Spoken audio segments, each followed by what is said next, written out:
is Johnny Cirucci with another MIG MAG special report. For 1,000 years, from roughly 500 AD to 1500 AD, the civilized world was controlled by Rome, but not military Rome, religious Rome. The Roman Empire had mutated from a military power into a religious one, co-opting the beliefs of Christianity and mixing them with ancient Egyptian, Greco, and Babylonian paganism. Christian doctrine that came directly from Jesus Christ and was transcribed in the Bible stated that each individual had the liberty and independence to govern their own salvation by cultivating a personal relationship with Jesus Christ. The new religious Roman Empire insinuated herself in between Christ and the believer and said if you wanted to have your soul saved, you had to rely on the priests, bishops, and cardinals of Rome. This was the worst kind of slavery because it was a slavery of disinformation. Now and again, sincere Bible-believing Christians like the Waldensians of the Alps, the Albigensians, Jerome of Prague, John Wycliffe and his Lollards, Jan Hus of Bohemia, would rebel against this Roman rule and show Christians that Vatican doctrines claiming that you needed Rome to ensure your salvation were contradicted by the Bible. As a result, the papacy strictly forbade Bibles to be placed into the hands of the common person and only allowed Jerome's Latin Vulgate to be handled by clergy. Men like John Wycliffe painstakingly translated the Vulgate into the language of the people. For Wycliffe, it was English. English Bibles were then slowly and carefully copied and handled by Wycliffe's followers, who handed them out to and taught the people. In response, Roman authorities captured Wycliffe's followers, called Lollards, tied their Bibles around their necks, and burned them alive. It's what so-called Christian Rome did to all of her enemies, including Jerome of Prague and Jan Hus. John Fox's Book of Martyrs, originally titled Acts and Monuments, is completely filled with examples of Catholic authorities torturing and murdering Christians. And when a Lollard was burned with a Bible hanging around his neck, it was a terrible loss, because not only were Christians being burned alive, but hand-copied Bibles were irreplaceable. But in 1517, a new rebel stepped up, an Augustinian monk from Germany named Martin Luther. Luther was furious that Pope Leo X, Giovanni de' Medici, from the powerful Medici family who helped to rule the world then and including through to today, had sent their attack dogs, the Dominicans, to cheat the common people out of their money by claiming they could buy what is called an indulgence, which is basically a receipt of forgiven sin. By paying money to indulgence peddlers like Johann Tetzel, poor Christians believed that they had some of their sins forgiven. Worse, they were told that dead loved ones were in purgatory, and they could give money to these indulgence peddlers, and the Pope would then release their dead loved ones. Luther wrote 95 short paragraphs or theses, and on November 1st of 1517, All Saints' Day, posted them to the doors of All Saints Cathedral in Wittenberg. But what was different about Martin Luther's protest and the protests of previous Christians was the movable type printing press of Johannes Gutenberg. The 95 theses were translated and replicated by the Gutenberg press and spread like wildfire. Martin Luther instantly shot to #1 on the Vatican hit list. Now remember, he was an Augustinian monk, but that didn't matter. He was waking people up and freeing them from the Roman chains, and for that he needed to be stopped. He was kidnapped by his benefactor, Frederick the Wise of Saxony, and held at Wartburg Castle for several months to protect him from Vatican assassins. During that time, he translated the Bible into vernacular German, and it may have been the most important thing he ever did, starting with the New Testament and then later the Old Testament. But now the Gutenberg press started printing off large quantities of common language Bibles, and the fires of the Inquisition couldn't keep up. Other brave Christians like William Tyndale, also a Roman Catholic priest, began translating Bibles into the language of their people. Tyndale was English like Wycliffe, and he too was eventually executed by Rome for his crime. But now Rome had a problem. There were too many Bibles and Bible translators to be kept in check by burning them all. A new tactic was born, a tactic that English Cardinal Thomas Wolsey called learning against learning. And that tactic was to discredit the Bible in order to force people to return to accepting Rome as the ultimate authority over their body and soul.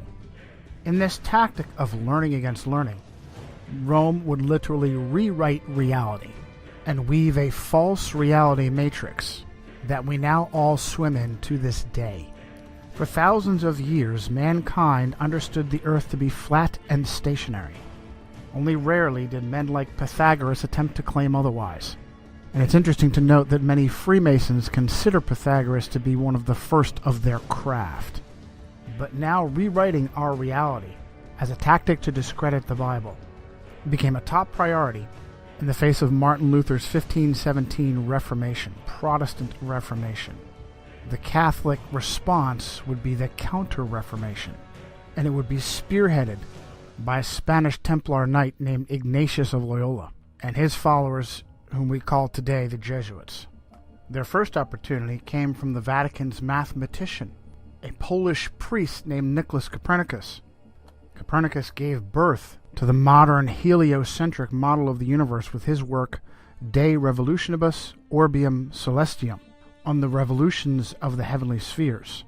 Copernicus knew he was weaving a matrix of lies and wanted to hold publication of De Revolutionibus until after his death. But powerful Roman Catholic clergy like Tiedemann Gies, Bishop of Culm, and the papal secretary himself, Johann Wiedmanstadt, forced him to publish in 1543. The facts that Catholic clergy forced Copernicus to publish, or that Copernicus was the Vatican mathematician, or that he received his doctorate in canon law from Bologna University. Canon law are the precepts by which Rome governs nations. Adam Weishaupt was a doctor in canon law. Or that he was a Roman Catholic priest. These have all been swept under the carpet. But Copernicus never married, and even the Catholic Encyclopedia had to note that in 1537 King Sigismund of Poland put Copernicus's name on the list of 4 candidates for the vacant episcopal seat of Ermland, which makes it probable that at least in later life he had entered the priesthood. Also swept under the carpet has been the timing of the publication of De Revolutionibus, right on the heels of Martin Luther's Protestant Reformation. And if that's not clear enough for you, how about this? A Vatican agent named Georg Joachim Redicus, who was originally born Georg de Porus, had insinuated himself into the Luther Reformation and was in Wittenberg when he left to become a close student of Copernicus. Sources like Wikipedia claim that Redicus was sent from reformer Philip Melanchthon, a dear friend of Martin Luther. But it is absolutely Roman Catholic disinformation.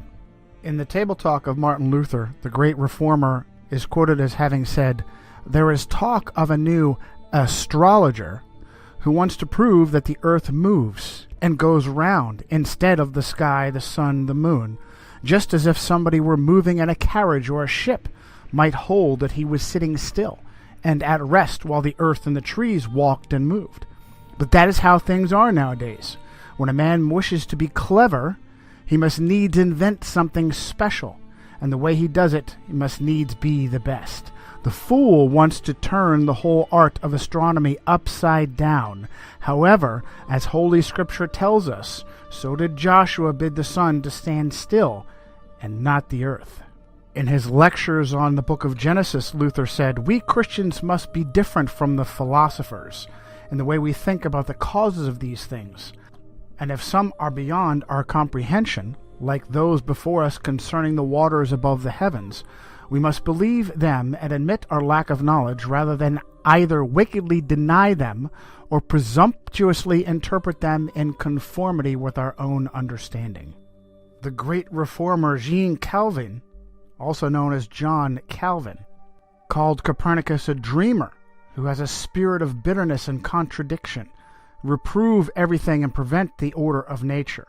We will see some who are so deranged, Calvin said, not only in religion, but who in all things reveal their monstrous nature, that they will say that the sun does not move, and that it is the earth which shifts and turns. When we see such minds, we must indeed confess that the devil possesses them, and that God sets them before us as mirrors in order to keep us in his fear. So it is with all who argue out of pure malice, and that happily make a show of their imprudence. When they are told this is hot, they will reply, no, it is plainly cold. When they are shown an object is black, they will say, no, it is white, and vice versa. Just like the man who said that the snow is black, for although it is perceived and known all to be white, yet he clearly wished to contradict the fact. And so it is that they are madmen who try to change the natural order, and even to dazzle eyes and benumb the senses. Do you think Calvin knew how the Freemasons were used by the Jesuits? When they are shown an object as black, they will say it is white. We're talking about our government here. No, we're talking about a crime, Bill, pure and simple. Y'all gotta start thinking on a different level like the CIA does. Now we're through the looking glass here, people. White is black, and black is white.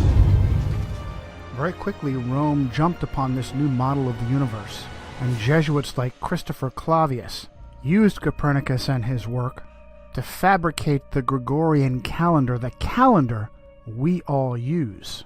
Rightly did the prophet Daniel say in chapter 7, verse 23, that during his vision, a being standing near him said, "The fourth beast shall be a fourth kingdom on the earth, which shall be different from all other kingdoms, and shall devour the whole earth, trample it, and break it into pieces. The 10 horns are 10 kings who shall rise from this kingdom, and another shall rise after them. He shall be different from the first ones, and shall subdue 3 kings. He shall speak pompous words against the Most High, shall persecute the saints of the Most High, and intend to change times and laws. And the saints shall be given into his hand for a time." Very quickly did Rome and papal agents like the Jesuits begin to push this new cosmology. She took over astronomy and either pushed out or killed off anyone who contradicted the idea that the Earth was a globe spinning in space and revolving around the sun. Even those that met her halfway didn't keep her happy, and she dealt with them as well. Tycho Brahe, whose nickname was Tycho, accepted the idea that the Earth was a globe spinning in space, but still believed that his own observations and data proved that the Earth was the center of the solar system and not the sun. This is known as geocentrism. Tycho wanted to follow in the steps of Martin Luther and studied at the University of Wittenberg, but was forced out by the plague. Brahe's life appeared to be frequently in danger, and in 1566 he lost a large portion of his nose in a duel. He was 20 years old at the time. He later died under mysterious circumstances at the very young age of 54. One of those who claimed it was simply an illness, a bladder infection contracted during a banquet in Prague, was his understudy Johannes Kepler. Kepler was a German astronomer and supposedly a Lutheran, yet he had an intimate relationship with Jesuits. In 1597, Archduke Franz Ferdinand II of Austria banished all Protestants, good Roman Catholic that he was, and Kepler fled to Hungary. But the Jesuits intervened and convinced Ferdinand to allow him to return. Kepler grew up with a Jesuit uncle under the same roof of their house in Wilderstadt. Uncle Sidaldus was a Jesuit astrologer who also kept a wife. Upon the unexpected death of Tycho Brahe, Holy Roman Emperor Rudolf II immediately promoted Kepler to replace him as imperial mathematician, and Kepler very quickly went to work, rewriting all of Brahe's observations to be interpreted as heliocentric and not geocentric. In a paper titled Kepler's Relation to the Jesuits, Dr. Jörg Schuppner at the University of Leipzig noted that it is well known that the order of the Jesuits was the most important and the most active Catholic order in the field of science during the 17th and 18th centuries. One field of particularly intensive successful study carried out by the Jesuits was astronomy. Many of their names are associated with the important discoveries in the history of astronomy, such as the discovery and mapping of moon craters. It is nearly impossible to list all the names of those who made serious contributions as astronomers or mathematicians. One aspect of the considerable role the Jesuits played in the history of astronomy was their support of Johannes Kepler. Some of them stood in extensive correspondence with Kepler. Now, it was obvious to protesters like Luther and Calvin that something fishy was going on in Rome, and the papacy needed plausible deniability while she rewrote our reality. That propaganda was presented by Italian astronomer and mathematician Galileo Galilei, and it's absolutely fascinating what user-edited Wikipedia says. In the entry for Galileo Galilei, under the subtitle Galileo, Kepler, and Theories of Tides, Cardinal Bellarmine had written in 1615 that the Copernican system could not be defended without, quote, a true physical demonstration that the sun does not circle the earth, but the earth circles the sun. Galileo considered his theory of the tides to provide that required proof of the motion of the earth. Now, there's no link on the name Cardinal Bellarmine, which is unusual for Wikipedia. Maybe that's because Cardinal Bellarmine was Robert Bellarmine of the Society of Jesus, one of the most powerful Jesuits of his time, who was canonized as saint in 1930 and named a doctor of the church. What's more, it is ludicrous to imagine that the Earth's supposed large mass doesn't pull the moon and crash into it, and instead the magical force of gravity holds it stationary. Even more ridiculous is the idea that the moon affects tides by pulling on the water. Again, the magical, mystical force of gravity is blamed. South African author Thomas Winship wrote in 1899 his book Zetetic Cosmogony. If the moon lifted up the water, it is evident that near the land the water would be drawn away and low instead of high tide caused. Again, the velocity and path of the moon are uniform, and it follows that if she exerted any influence on the earth, that influence could only be a uniform influence. But the tides are not uniform. And Winship uses examples from South Africa. At Port Natal, the rise and fall is about 6 feet, while at Beira, about 600 miles up the coast, the rise and fall is 26 feet. This effectually settles the matter that the moon has no influence on the tides. But Protestant reformers were on to Rome. She knew she needed a smokescreen, and she provided it. Suddenly, history was rewritten, and rather than pushing with her own agents, like Copernicus, Kepler, Galileo, and others, to rewrite our cosmology, suddenly, the papacy was a defender of the flat earth. Well, just look what they did to poor Galileo. Let's do. Supposedly, Galileo was tried for heresy at the hands of that evil flat earther, Jesuit Robert Bellarmine. He bravely stood by his guns and humiliated the church with a heliocentric spinning ball earth. What happened to Galileo Galilei? Well, for the last few years of his life, he was put under house arrest. Have you read anything about the Inquisition? Do you know what the Inquisition did to people when it truly considered them an enemy? Things like rotating their arms backwards until they were pulled out of their sockets, inventing special instruments that could be jammed into a person's body to rip open their bowels, putting them in a special sarcophagus filled with spikes that would jam into them to the bone. Did you ever hear of Edgar Allan Poe? Are you familiar with his short story, The Pit and the Pendulum? About a swinging, razor-sharp pendulum that lowered across a victim and would take hours to slowly saw that victim in half. Did you know it was based upon the Inquisition? A little-known secret is that the Jesuits now own astronomy.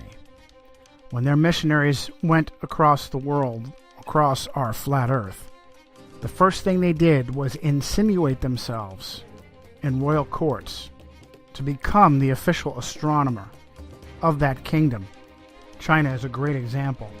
One of the first Jesuits in China was Matteo Ricci, Ricci and his successors like Adam Schall and Ferdinand Verbiest were all the royal court astronomers and eventually fabricated the calendar for the Chinese emperor. Today, the Jesuits even have their own observatories both in Italy and in America. They use their puppets in American government to steal Apache holy ground on Mount Graham in Arizona. Are they reaching out extraterrestrially or interdimensionally?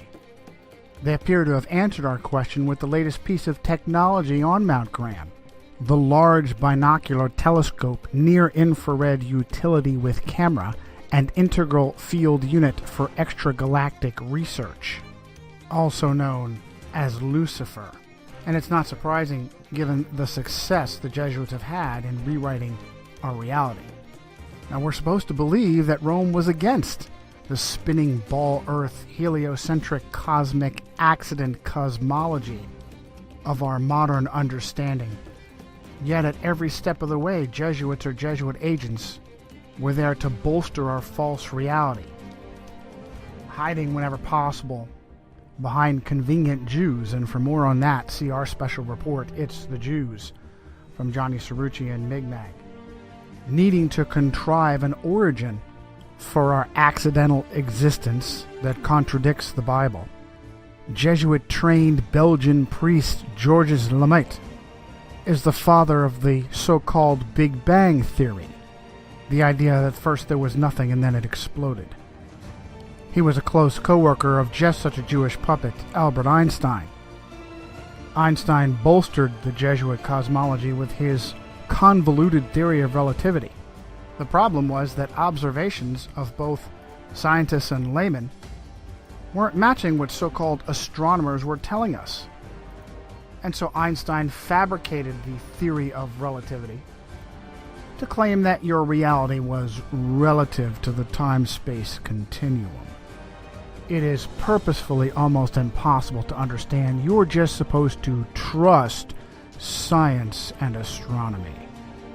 The Jesuits then jumped on with dinosaurs and Charles Darwin to claim the Earth is billions of years old. And wherever Darwin's theory of evolution had holes, Jesuits stepped up to fill the gap. Jesuits like Pierre Teilhard de Chardin, the father of the New Age, after fabricating the ape-like pre-humans that we supposedly came from, even students of evolution became concerned that there was a, quote, missing link between primitive apes and modern humans. A discovery was made in 1912 to bridge that gap. Having been found in Piltdown, East Sussex, England, it was named Piltdown Man. Unfortunately, it was also found to be a hoax, the skull of a small human with the altered mandible and teeth of an orangutan. Sometime later, paleontologist Stephen Jay Gould uncovered the father of that hoax, a Jesuit priest named Pierre Teilhard de Chardin. There are many such examples in archaeology and paleontology, and yet no one asks, why would so-called scientists be fabricating evidence? The goal was to discredit the Bible, and it has been resoundingly successful. Without the spinning ball Earth, Darwinian dinosaur cosmic accident, the Bible is a science textbook. With it, critics laugh and question the Bible, and instead look to human authorities to save their souls, such as the Vicar of Christ himself, who is for the first time in Roman Catholic history a Jesuit priest. This has been Johnny Cirucci for a MIG MAG special report.